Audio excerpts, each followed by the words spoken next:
Welcome back to Relax Radio. This is me, Nick, giving you guys company, keeping you all entertained. And we're talking about a lot of things that is happening in the UK right now, and some COVID safeguards will be needed after June. Yeah, that's right. That is what Mr. Rab is saying. Yeah, right now. So some COVID-19 safeguards are gonna be will remain, essentially in place beyond June when the roadmap out of lockdown is due to end. And this is all said by the Foreign Secretary Dominic Raab said that no decisions have been made, but it could involve some use of social distancing or masks. That's right. So, under the government's roadmap, all legal restrictions on social media in England are due to end on the 21st of June. That's right. They are going to have most probably that is going to happen. And Mr. Raab said that the UK was in a good position to get life back as close to normal as possible. And yeah, the foreign secretary has been talking about this, and he said that there will still be needed, some safeguards in place. It's still going to be required.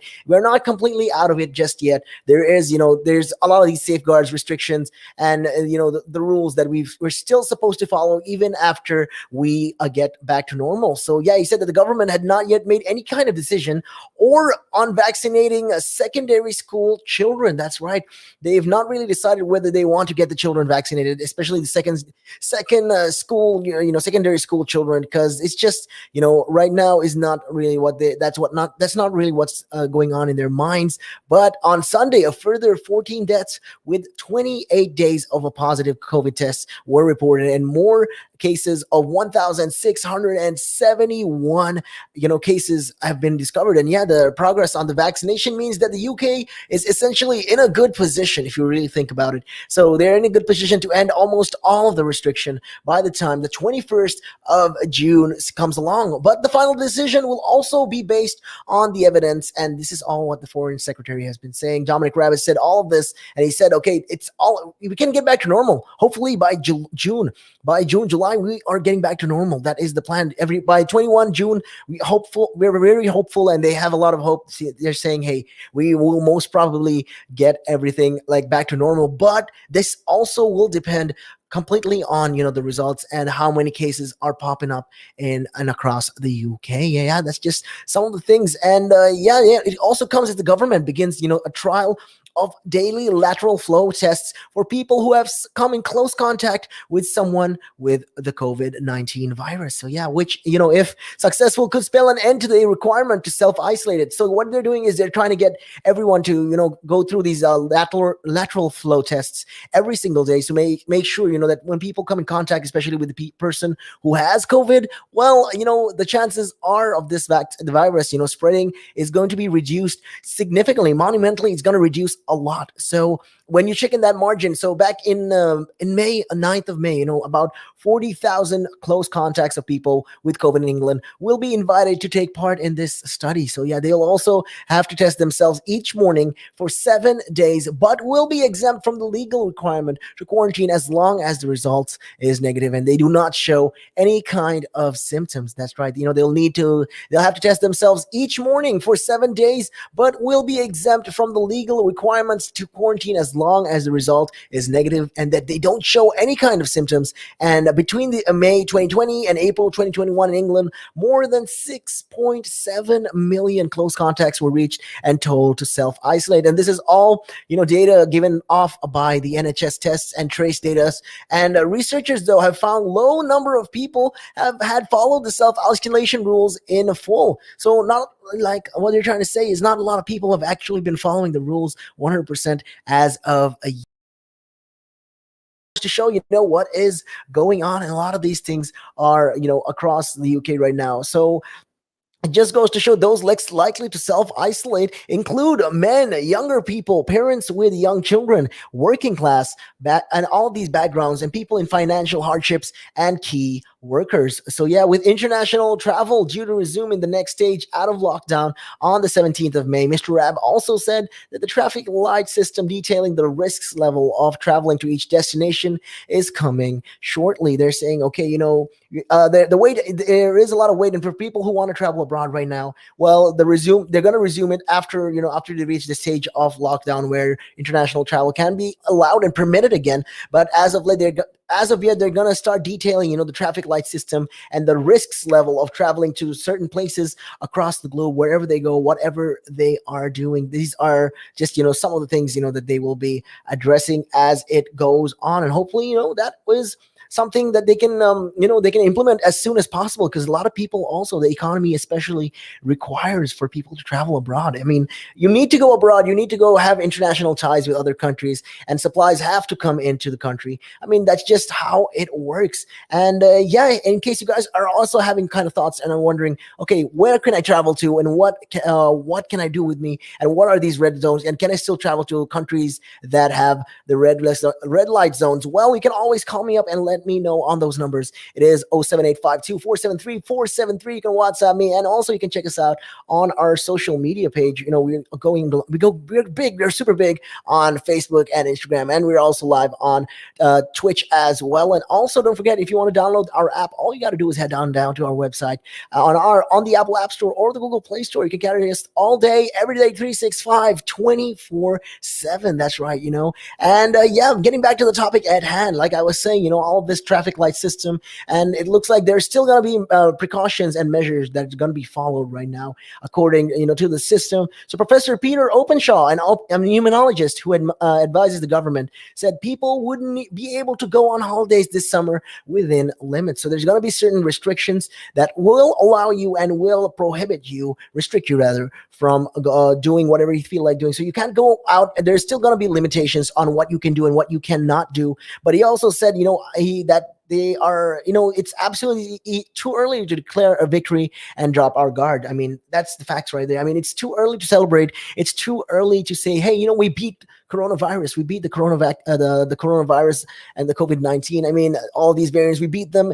and we can get back to normal now. Everything is back to normal. But no, it's not. We still need a lot of time, and there's still, we still need to take every precaution in place to stop any kind of further outbreaks. Because end of the day, we don't want more spread. Because even though, what's the point? The whole point of this whole system, us following this system first and foremost, is important because we want to avoid the outbreaks, and any more outbreaks rather, and we want to make sure everyone gets vaccinated and reduce the transmissibility, reduce the number of cases in the country. This is just something that is what we should be aiming to look for. We're aiming to do. And the Professor Peter Openshaw also said that the use of these lateral flow tests was contentious among scientists, but he believed that they would help to find the people who are most prone to spreading the disease. Yeah, I mean, it just goes to show, all of this is going on. A lot of these scientists are also skeptical when it comes to testing every single day, these lateral flow daily tests. I mean, they're not quite 100% on board with it as of yet. So Mr. Raab said, though, he would always look very carefully at any request and to help as India deals with its record surge of COVID cases, which is overwhelming hospitals. That's right, but he asked if the UK should, pause the vaccination of younger, less vulnerable people to send doses abroad. The foreign secretary said he had not received any request from India on that specific issue. I mean, just because, like he said, it's not completely justifiable if they can, especially when it comes to our youth and those who are not very susceptible to the disease, and to be cutting them off. It's still, you're still taking chances. End of the day, you're still taking chances, and you're still endangering even your young ones, even if they are not prone they're not prone to the virus. Like they're not very immune to the virus as of yet. So he also said, the government was supporting the vaccination worldwide with the billion doses that the UK is contributing to the World Health Organization's COVAX program. That's right. The UK is a major donor when it comes to these programs,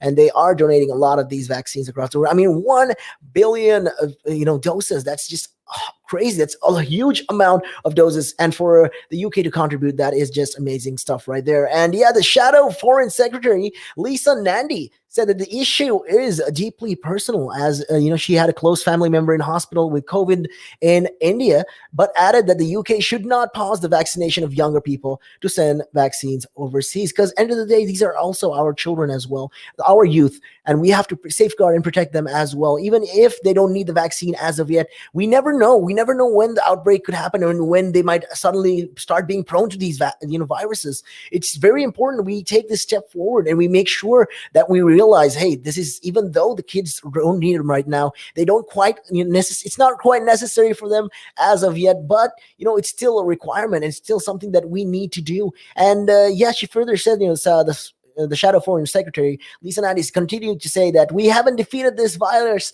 in Britain yet. And she said that we should not pit the people of Britain against the people of India, but should instead dramatically ramp up vaccinations and supplies worldwide. Yeah, so, this is just another, thing that is, that they're talking about. And hopefully by the time everything gets back to normal, we can actually look forward to something like this. And yeah, in case you guys are wondering what is going on, what on earth is going on, it's just that the cases in India are skyrocketing, and it's rising every day on a daily basis as of yet. There's still a lot of these going on right now, and a lot of people are suffering in India especially. So yeah, this is just one of the things that Dominic Raab was saying, and he said he wasn't informed on something like this, and he doesn't really he wasn't informed whether they're supposed to send vaccines also. He didn't receive the memo. That's what he's trying to say. He didn't get the memo to send these vaccines abroad, and if we have an excess of these vaccines, he didn't still get those memos. So that's what he's trying to say. And yeah, looking at things, from the other perspective, the quarantine for COVID contacts will be and could be scrapped, So people may not need to self-isolate if they've been in close contact with someone with COVID if this new trial is successful. Yeah, we were talking about this trial of, lateral daily flow tests. I mean, lateral flow tests are important, but at the same time, they are making sure, this is something that we're supposed to do. They're saying actually, a lot of the government and scientists are planning to implement this in the UK right now. I mean, it's just a part of another initiative that could potentially help reduce the amount, rather lock down on the amount of people who have the virus, and you can get them, isolated and quarantined and possibly even vaccinated, cured. So yeah, so the government is backed, this research will trial giving people daily the lateral flow tests for 7 days. That's right. Instead of quarantining, for 10 days. And so long as they test negative all week, they can carry on with their lives. But it also comes, as the foreign secretary said, that although the UK was in a good position to end almost all of these restrictions in the 21st of June. Yeah, this is something that will be addressed as we go along in this show. But with that being said, though, we are going to be taking a real quick break and taking a look at your time right now. It is 3:37. Good afternoon.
Back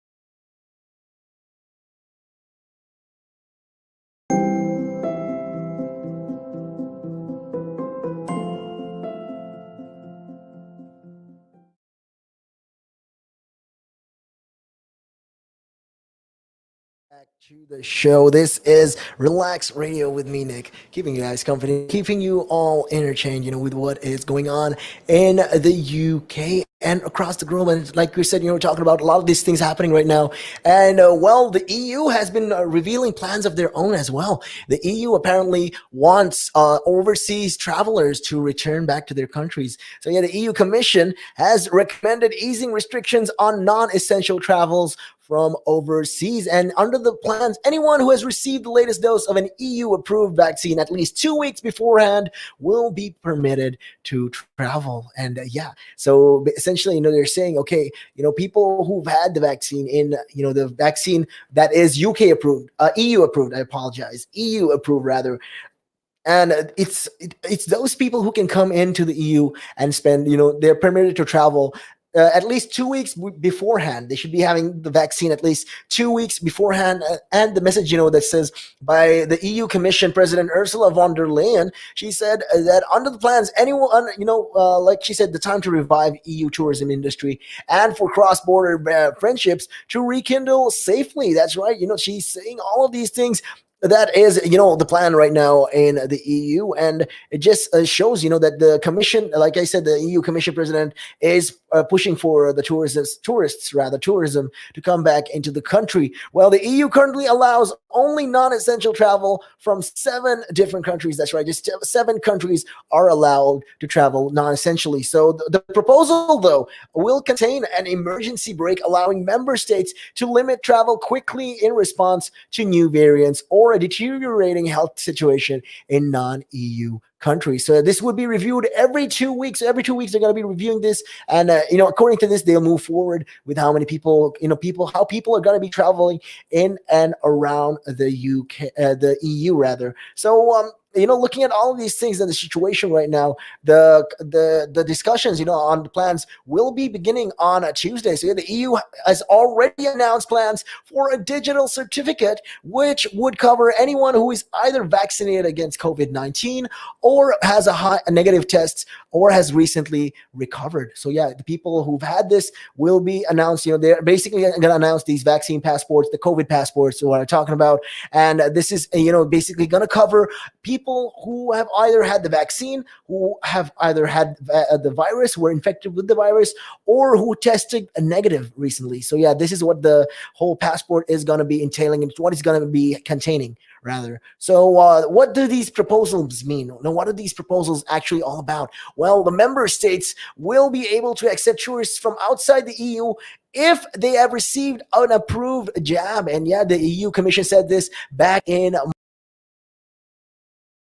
they are saying is, it's just crazy. Like looking at this, they're saying, although a lot of these member states have had approved a jab, the European Commission said on Monday that although this could extend for vaccines that have completed the World Health Organization emergencies use listing process. So yeah, in addition, children who've not been able to receive a vaccine should be able to travel with their parents as long as they present a negative test. So if the kids are tested negatively, well, they can travel. And although a lot of these further testings, will still be required upon arrival. So until the EU wide pass known as the digital certificate is launched, the countries should be able to accept certificates from non-EU countries based on national law. So yeah, the European Commission added this decision would include ability to verify the authenticity, validity, and integrity of the certificate and whether it contains all relevant data. So yeah, the plans will increase also the threshold numbers of cases in countries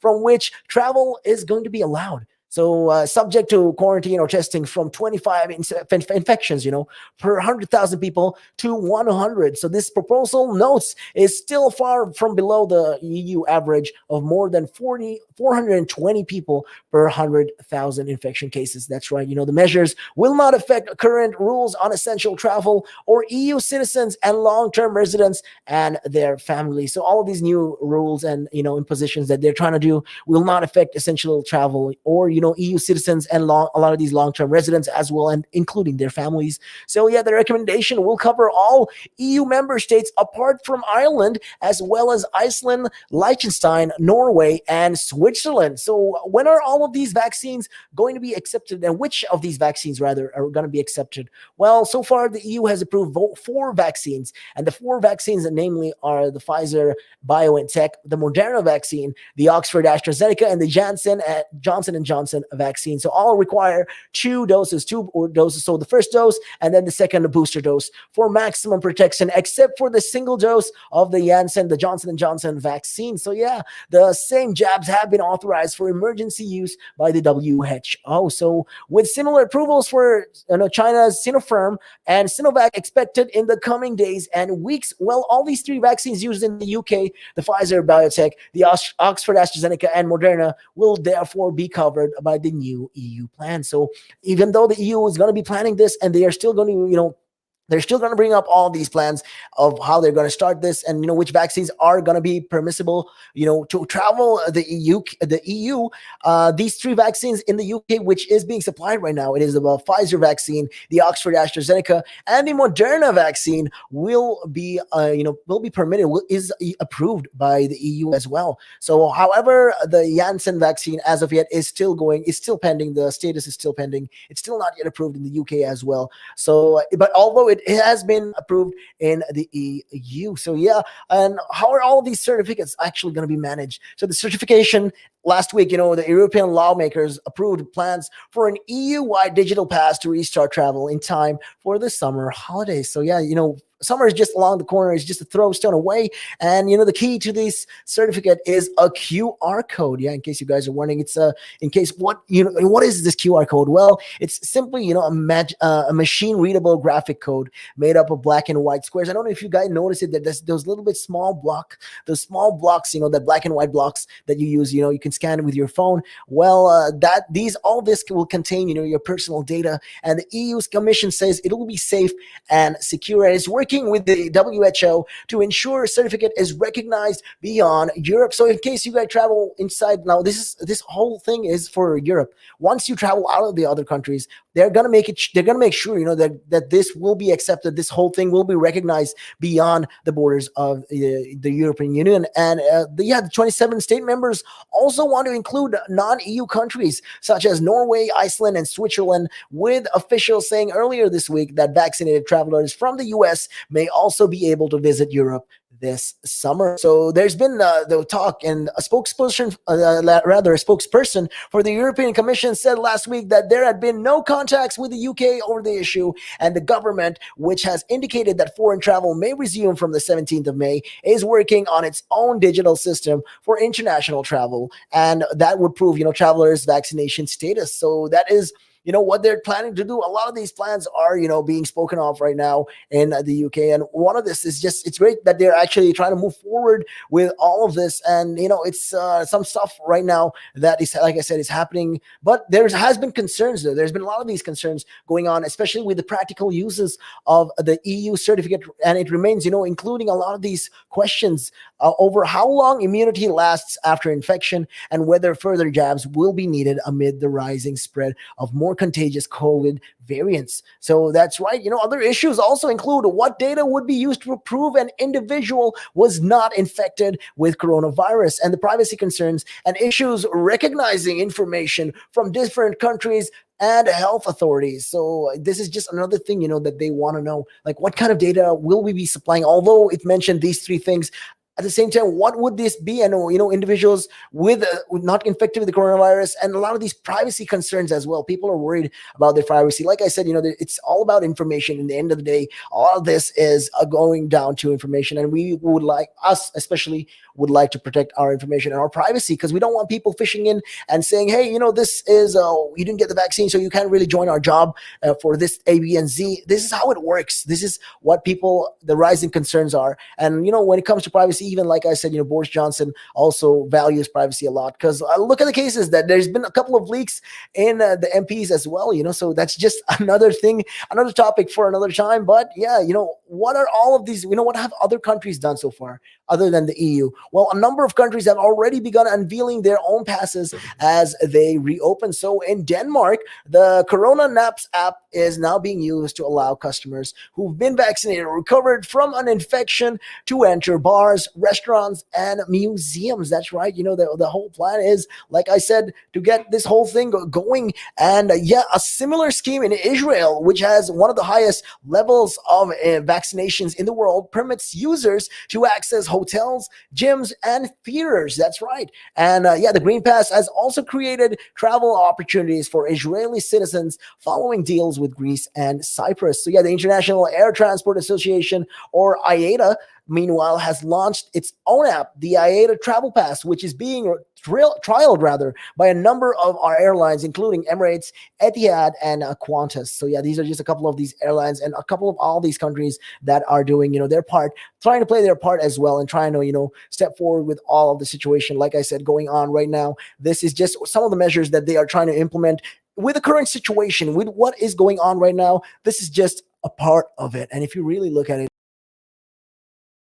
just these are just the kind of steps that we need to do right now. It's great that they're making it a priority, and hopefully in the UK, we will sort out our issues, especially when it comes to digital certification. A lot of people, like I said, have had their concerns. A lot of people are not quite happy with it. I mean, I don't know about you. If you really think about it, would you be happy being, scrutinized like this? I mean, your data could, and your privacy could be invaded. You never even know. And in case, hey, if you guys have your thoughts and opinions on that, you can always call me up. The numbers, it is 07852-473-473. You can always WhatsApp me on those numbers. And also don't forget to download our app, which is in the Apple App Store or the Google Play Store. Carry us all day, every day. And we're also, we're also big on social media. You can check us out on Facebook and Instagram. And don't forget to, check us out on Twitch as well. We go a lot of great content, a lot of great stuff happening right there. And yeah, in case you guys are wondering who this is, my name is Nick, and I'm keeping you guys company on Real Talk. And with that being said, we are going to be taking a real quick break, and we'll be right back after this. Taking a look at your time. It is 4:15. Good evening.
Welcome back to Relax Radio. This is me, Nick, giving you guys company, keeping you guys entertaining, talking about all these things that is happening, around the world and across the UK as well, things that are actually, like I said, a lot of this Corona stuff that is happening right now in the UK is just a part of it.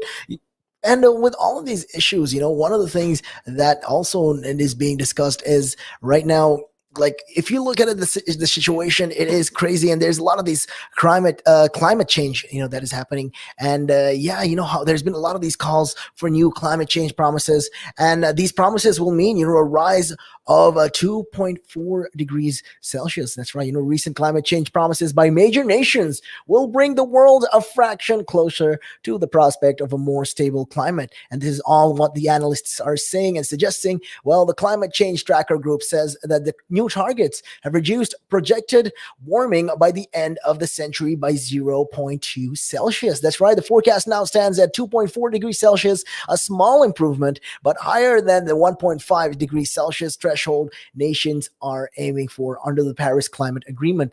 So this is the COP24 back in this, what they were planning, and it's just crazy. The final calculations by researchers of the emission gap in 2030 between Paris has pledges, and the 1.5 degrees pathway shown, narrowed by 11 to 14%. That's right. A lot of this is being narrowed down right now, and it's crazy. What is, happening and going on. And the biggest prospective contributors to reducing emissions are the US, the EU, countries and China and Japan. So yeah, the researchers noted that Canada announced a new target at President Biden's recent climate summit, while South Africa is consulting on an increased target, and Argentina has increased its target, and the UK has stronger targets of a 78% emission cut by 2035. So yeah, hopefully by the year 2025, their plan is to get it down to 78%. I mean, that is a huge margin. That's more than 50% of the margin. It's like close to 80% of the margin what they're trying to do and get it back to net zero. So it's just showing, what is, the issues right now. And the research comes with a warning about the potential gap between aspirations and achievements. I mean, look, when you really come back down to it, if you're a realist, you have to ask yourself this kind of questions. I mean, let's be really honest. I mean, all of this is a lot of this is aspirations and ambitions. It's very ambitious goals, for the UK and for other countries to be even suggesting something like this, and these big margins that they are planning. And yeah, it just it just shows that a lot of these countries can talk about this. A lot of these countries can say, okay, we're going to put a margin like this. We're going to put expectations and emissions like this. But can they really keep up to the promises? Is that even possible? Well, that's the kind of thing that should be spoken about. A lot of these times, a lot of this should be spoken about. And these policies, these privileges, and all of that is happening. So it just goes to show that these are very important cases, especially right now, and around the world. I mean, climate change is not a joke. A couple of years ago, people didn't believe in climate change, and well, now it is happening. So based on the current policies, like I said, there's been an estimated warming is basically 2.9 degrees Celsius, and that's nearly twice what the government agreed it should be when they sealed the climate deal in Paris in 2015. So yeah, when they were talking about this in 2015, this is what they were trying to say. So Bill Hare from the Climate Analytics, one of the partner organizations for the government, said it's clear that the Paris Agreement is driving change and it's spurring governments into adopting stronger targets, but there is still some more ways to go. I mean, there's still room for improvement. That's what he's trying to say. And, especially given that the most governments don't have policies in place to meet their pledges. I mean, a lot of these countries, like I said, have been putting up their pledges and saying, giving us promise after promise, saying, hey, we're going to be doing it like this. We're going to be doing X, Y, and Z, so and so. And, it just goes to show, whether they can keep their promises or not. So Bill Hare, like I said, he continued to say that he said Brazil, for instance, had brought forward its climate change neutrality goal, but changed the baseline from which it was calculated, actually making its a 2030 target weaker. So yeah, although they initially promised this much of an emission cut rather, it's not like they've changed it. They've amended it and they said, okay, this is not exactly it's not feasible. So some governments also continue to build coal-fired power plants and to increase the usage of natural gas for electricity. I mean, come on, guys. Come on, let's be honest. What are you guys even doing? So yeah, the reports also identifies major problems with automobiles as drivers steer towards larger, less efficient SUVs. So yeah, Nicholas Hohen of the New Climate Institute, the second report partner, said the wave towards net zero greenhouse gas emissions is unstoppable. And the long-term intentions are good, but only if all governments flip into emergency mode and propose and implement more short-term action. Global emissions can still be halved in the next 10 years as required by the Paris Agreement. And the changes required by society won't be all driven by national governments. And the local council in Holland's Amsterdam, for instance, has just imposed a ban on adverts for cheap flights and gas guzzling SUVs on the city's metro. So yeah, countries like Holland, are taking initiative. They're taking the step forward and they're making sure, that this is not something that is going on. I mean, hey, you guys can hit me up and let me know what your countries are doing wherever you guys are listening in from, and maybe your opinions on how, we can tackle most of this climate change. You can always hit me up. The numbers are 07852-473-473. You can always WhatsApp me and let me know what your opinions and thoughts on the matter are. And like I said, getting back to the topic at hand, though, a lot of these changes, like I said, a lot of these changes are required by society won't all be driven by national governments. So local council in Holland, like I said, Amsterdam, they're trying to do it themselves as well. And in New York, a major advertising agency, Forsman and Bodenfors, says it won't work with oil and gas companies. I mean, a company for an advertising company be saying like that, and in one move, in a move that one executive compared to the refusal of an earlier generation of ad managers to back the tobacco industry as well. So, oil and gas firms are now finding it harder to recruit new graduates for a career in fossil fuels. I mean, a lot of these people also are not taking jobs. Like when it comes to the younger generation, the youth, they are less and less. It's becoming less and less common for people to take these kind of careers, these kind of jobs. Because, and at the end of the day, if you look at it, it's not something that a lot of people can see themselves doing in the next 30, 40, 50 years even. So in many economies, the pressure is building up for major corporations to first declare their carbon footprint and then reduce it. So a lot of countries have a lot to be answering for. They've not really brought a lot of these things in as of the moment. Like I said, with all that is going on in the cases right now, it just goes to show that this is just something that needed to be, it's just needed to be done. Like climate change is here, fellows. I mean, think about it. You guys are saying, hey, it's another 30, 40, 50 years away, but this is the very important decade. This next 10 years is going to decide, it's going to make or break the world. I mean, from what we know right now, the way the increase of the temperature is, it's going crazy. We're trying to make it, we're trying to make sure that we don't increase the global temperature by more than 1.5 degrees Celsius. And that is a target that they're trying to do. This is the whole point of the net zero in the UK as well. We're trying to go green because of this. And yeah, that's just, how things are, they are approaching things, especially when it comes to an international standpoint, international point of view of all these matters. So yeah, anyways though, and with that being said, we're going to be like I said, we're talking about all of this stuff that is happening and getting back, to the COVID vaccines and the issues with the COVID vaccines in the UK. Well, Pfizer it looks like Pfizer is having an expected demand nowadays, especially with this coming years. So demand for the COVID vaccine, the Pfizer vaccine, could bolster its revenues for years. And the drug US giant has said this. So yeah, they're saying, okay, this is what's happening. The demand for the vaccine is crazy. I mean, look at it. The whole world is in a state of panic, especially when it comes to, because it's a pandemic. Everyone is having the virus right now. I mean, it can only be assumed, like how much of money these guys are making. Well, Pfizer said it was expecting durable demands for the vaccine in a similar way to flu vaccine. So they're expecting, this is going to be a yearly thing.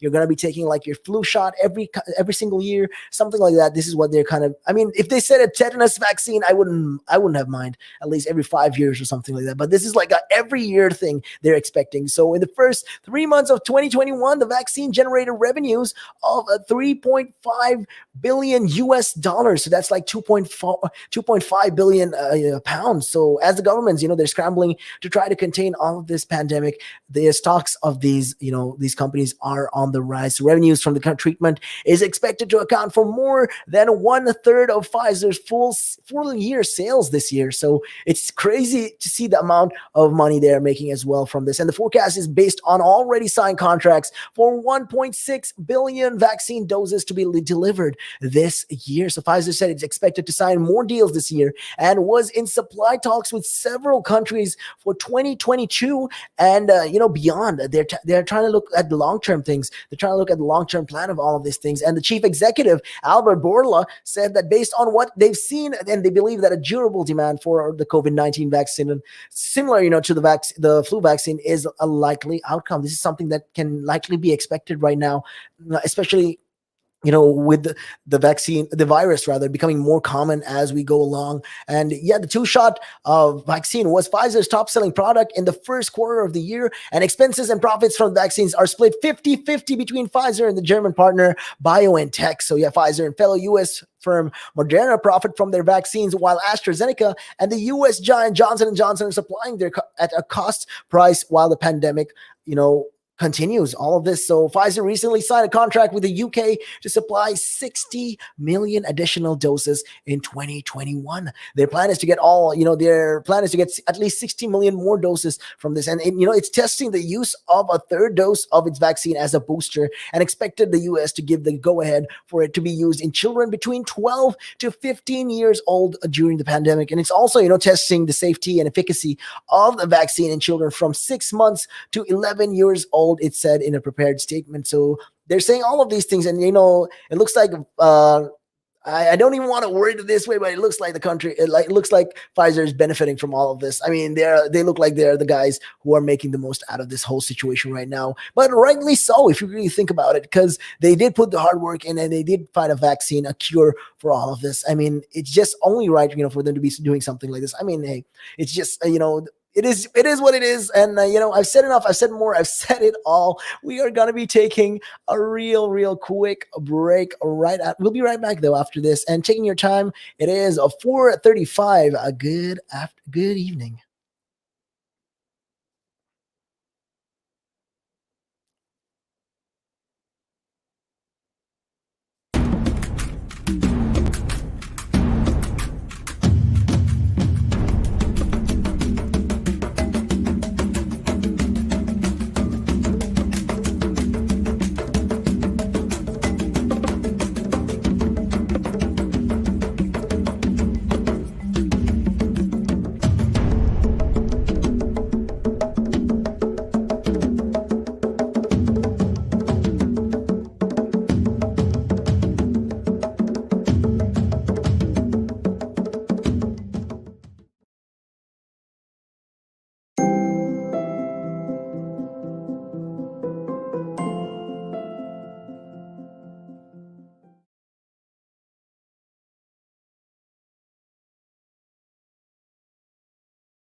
That That's right. You guys can feel free to hit us up and check us out on relaxradio.net. The website it is www.relaxradio.net. And hey, this is Nick with me keeping you guys company on Real Talk all the way until 6 p.m. And we're talking about a lot of these interesting things that is happening right now in the UK.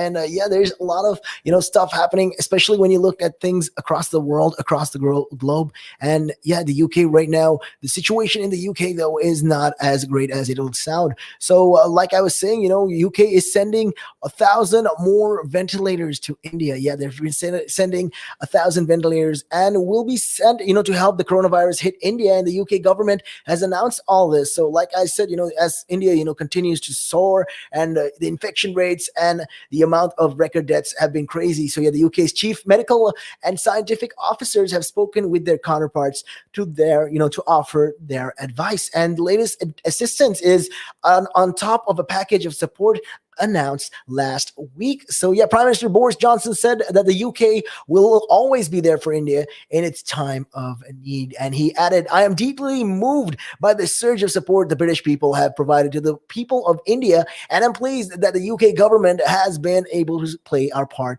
in providing life-saving assistance." I mean, that is just going to show, the altruism of the country as a whole, the people of the UK, amazing people for doing something like this. And, Number 10 has said that Mr. Johnson will hold a virtual meeting with Indian Prime Minister Narendra Modi on today, it should be on a Tuesday, to discuss deepening cooperations between the UK and India. And India recorded its highest daily coronavirus death toll since the pandemic began. And that is 3,000 rather 689, and has become the first country to register more than 400,000 new cases in a single day. I mean, think about it. In one day, like I said, 3,689 people have died in a single day. In a span of 24 hours, this many people have died, and there's 400,000 new cases in just one single day in India. That is just, crazy. And Mr. Modi, he met his health minister back in Sunday morning to review the crisis. And the Foreign Secretary, Dominic Raab, earlier said that the UK would look very carefully at any request for vaccines from India. And like I said, there's some 5 million Oxford AstraZeneca doses manufactured in India and destined for the UK have been held there while safety checks are being carried out. So one scientific advisor to the government, Peter Openshaw, like I said, he suggested it would be appropriate to allow India to use some of these doses. But, Mr. Raab said that the Indian relationship is very important to us, and we obviously want to cooperate very closely together. And Shadow Foreign Secretary Lisa Nandy said that the UK can and should do more to help India. And she said, that there are long and deep ties between us and India, which mean that we should help and provide more equipment and more support. I mean, when you look at it that way, that's true as well. There is a lot of this, with India and the UK. There's been a lot of ties as well. So Britain's Indian communities, businesses, and charities have led appeals for emergency oxygen donation as many hospitals in India see supplies run low. And that is the case right now in India. If you look at the things, like I said, look at the situation in India, it is going crazy. It is going wild right now. And a lot of these people, like I said, have been going through a lot of these cases. And when it comes to India, though, there, like I said, 3,000 plus cases of people dying. I mean, imagine your next door neighbor, going through something like that. It's just terrible to even think about it. And it's just one of the things, that should be, thought about. It's just crazy. And I mean, when I really think about it, oxygen is something that the world needs, but because when your body is affected by the coronavirus, your need for the oxygen supply your body demands for oxygen supply will increase because you're having difficulty breathing. You are, most of these people are also on life support. So it's just, crazy with what is, going on. And it's just one of the reasons why the world is stepping up and why the UK is the front and the foremost country to step up and help India in their time of need. But with that said, though, taking a look at other things that is going on in the UK, under 18 marriages are thriving and they should be banned. This is what a lot of charities are talking about. And campaigners have written to Prime Minister Boris Johnson warning of invisible but thriving issue of marriage by parental consent in the UK. So charities including Bernardo's claimed it contributes to sexual violence and domestic abuse and want to ban under 18 marrying in England and in Wales. So currently 16 and 17-year-olds can marry if they have parental consent, and in Scotland the legal age to marry is 16. So the government said all couples must enter into marriage freely by law. So it's under law that you can get married to a person unless you get your parents consent, and their parents are totally on board with this, because at the same time you have to remember that these individuals rather, I'd like to say, are between the ages of 16 and 17, so they're not quite